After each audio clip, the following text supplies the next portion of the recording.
Kozhikode നാദാപുരത്ത് bus ജീവനക്കാർക്ക് മർദ്ദനമേറ്റ സംഭവത്തിൽ 3 പേർക്കെതിരെ കേസ്. ഡ്രൈവർക്കും കണ്ടാലറിയാവുന്ന 2 പേർക്കുമെതിരെയാണ് കേസെടുത്തത്. റോഡിന് കുറുകെയായിട്ട് ബസ് തടഞ്ഞ ആഡംബര കാർ പോലീസ് കസ്റ്റഡിയിലെടുത്തു.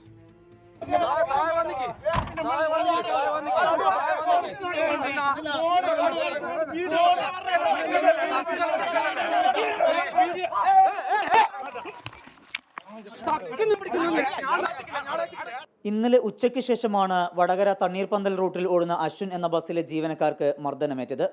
ഓടിക്കൊണ്ടിരുന്ന ബസ് തടഞ്ഞു നിർത്തിയായിരുന്നു അക്രമം. ഡ്രൈവർ ഹരികൃഷ്ണൻ, കണ്ടക്ടർ മിഥുൻ എന്നിവർക്കാണ് പരിക്കേറ്റത്. കാർ റോഡിന് കുറുകെ നിർത്തി പുറത്തിറങ്ങിയ സംഘം ഇരുവരെയും ആക്രമിക്കുകയായിരുന്നു.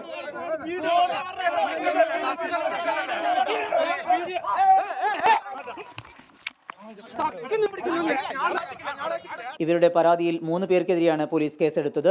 ഡ്രൈവർക്കും കണ്ടാൽ അറിയാവുന്ന 2 പേർക്കുമെതിരെയാണ് കേസ്. പ്രതികൾ ഉപയോഗിച്ച കാർ പോലീസ് കസ്റ്റഡിയിലെടുത്തു.